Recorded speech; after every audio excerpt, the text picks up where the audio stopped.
வணக்கம். இது என்னன்னு தெரியுதுங்களா? இதுதாங்க அதிநவீன இன்குபேட்டர். எங்க வீட்ல இருக்கிற கோழி முட்டைக்கெல்லாம் இன்குபேட்டர் வைக்கணும் ரொம்ப நாளா ஆசைப்பட்டாரு என் ஹஸ்பண்ட். ஒரு நாள் நிறைவேறிடுச்சு. இது வச்சு பார்த்தீங்கன்னா 16 நாள் ஆகுதுங்க. அதனால காடை முட்டையெல்லாம் எடுத்து கீழ வச்சிருக்காங்க. அதாவது குஞ்சு பொரிக்கப்படும் என்று எதிர்பார்க்கப்படுகிறது. நேத்து ஈவினிங் பார்த்தீங்கன்னா வல்லாரக்கீரை துவையலும் பார்த்தீங்கன்னா தோசை செஞ்சிருந்தேங்க. அதுக்கு முன்னாடி கோவிலுக்கு போலான்னு போயிட்டு வந்திருந்தேன். அப்ப ஹிந்தி டியூஷன் போயிட்டு என் பொண்ணு வந்தா. அவளையும் கூட்டிட்டு போனேன். ஒரு ஃபோட்டோ நிக்க மாட்டாங்க. ரொம்ப கஷ்டம். யூடியூபர் பொண்ணு இப்படி இருந்தா என்ன பண்றது? சரின்னு சொல்லிட்டு அந்த டைம்ல தான் அவங்களுக்கு என்னென்ன தேவையோ ஸ்கூல் தேவையெல்லாம் வாங்குவேன். அப்படியே வாங்கிட்டு வீட்டுக்கு வந்தோங்க. பார்த்தா இந்த துவையல வேற செய்யணும். என்ன பண்றது? ஒரு நாளைக்கு ஆசைப்பட்டு செய்யலான்னு பார்த்தா உட்கார முடியாது.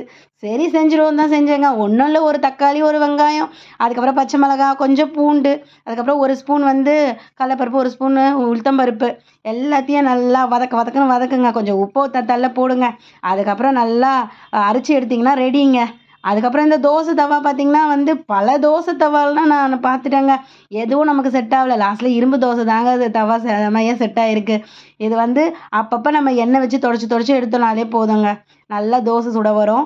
மீன்லாம் வறுத்துட்டு இருந்தால் கொஞ்சம் சண்டை போடும் தவா என்கிட்ட. ஆனாலும் பார்த்தீங்கன்னா அதை எப்படியாவது சரி கட்டிடலாங்க. ஏன்னா இது நமக்கு ரொம்ப செல்லப்புள்ள மாதிரி ஆயிடுச்சு தவா. அதுக்கப்புறம் துவையெல்லாம் பண்ணியிருந்தேன். என் குட்டீஸ்க்கு பார்த்தீங்கன்னா இதில் படிக்க வர வைக்கணும் அப்படின்றதுனால நடுவில் படிக்கிறதும் வேலை போயிட்டே இருந்ததுங்க. எனக்கு அழகாக உட்காந்து படிக்க வைக்கணும். அப்போ தான் ஓகேவாக இருக்கும். இந்த மாதிரினாலே நமக்கு கொஞ்சம் கஷ்டமாக தான் இருக்கும் இல்லையா? சரின்னு சொல்லிட்டு டைம் வேறு ஆகும்னு சொல்லிட்டு அவங்களுக்கு டிஃபனும் ஊட்டிகிட்டு இருந்தேன். வெளியில் எங்கன்னா போயிட்டு வந்தாலே இந்த மாதிரி தாங்க கொஞ்சம் கஷ்டமாக இருக்கும். சரி, கஷ்டத்தை இஷ்டப்பட்டு செஞ்சால் எல்லாமே நல்லா தான் இருக்கும் இல்லையா? அப்படின்னு சொல்லிட்டு தான் அவங்களுக்குலாம் டிஃபன்லாம் கொடுத்துட்டு அதுக்கப்புறம் அவங்கள படிக்க வச்சுட்டு படுக்க வைக்கலான்னு பார்த்தாங்க. அந்த டைம்லேயே தான் என் ஹஸ்பண்ட் வராரு. அப்போ பார்த்தீங்கன்னா இருக்கிற அவரோட பிடிச்ச வேலையெல்லாம் பண்ணிகிட்டு இருப்பார், தண்ணி மாற்றுறது அது இதுன்ட்டு. சரி, லைட்டு தூங்குறதுக்கு எப்படியே லேட் ஆகிடும். சரி படுத்தாச்சு. காலைல எழுந்ததும் இன்னைக்கு லேட்டுங்க. இன்னைக்கு காலையில் உடனே சரின்னு சொல்லிட்டு என்ன பண்ணுறது, சட்டுன்னு சொல்லிட்டு புதினா இருந்தது. சரின்னு ஒரு சாப்பாடை வேக வச்சுட்டு சூப்பராக புதினா சாதம் செஞ்சு கொடுத்தேங்க.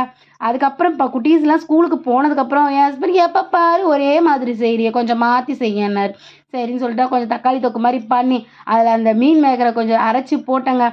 செமையாக இருந்தது. சான்ஸே இல்லை, அவ்வளோ சூப்பராக இருந்தது. ஹஸ்பண்டுக்கு ரொம்ப பிடிச்சிருந்தது. பசங்களுக்குலாம் முட்டை தோசை செஞ்சு கொடுத்தேன். எங்களுக்கு மாவில்லை, சரின்னு சொல்லிட்டு சாப்பிட்டாச்சு. அதுக்கப்புறம் பார்த்தீங்கன்னா நம்ம மீன் காரப்பட்டி மீனுன்னு வந்தாங்க. ஒரு 100 ரூபாய்க்கு மீனை கொடுங்கன்னு வாங்கினாங்க. இதை நல்லா உப்பு மஞ்சத்தூளை போட்டு வாஷ் பண்ணி எடுத்து வச்சேன். அப்புறமா குழம்பு வச்சுக்கலான்ட்டு நம்ம மரக்கு ஒரே பசிக்கு தான். சரின்னு சொல்லிட்டு அவனுக்கும் கொஞ்சம் சாப்பாடை வச்சுட்டு அதுக்கப்புறம் காலையிலேருந்து மழை பார்த்தீங்கன்னா ஓட்டப்பட்ட மாதிரி வானத்தில் பெஞ்சிக்கிட்டே இருக்குதுங்க. ஆனால் பூக்கெல்லாம் செமையாக கொண்டாட்டம், செடிக்கெல்லாம். நமக்கு தான் ரொம்ப கஷ்டமாக இருக்குது. என் வீடியோ பிடிச்சிருந்தா லைக் பண்ணுங்கள், கமெண்ட் பண்ணுங்கள்.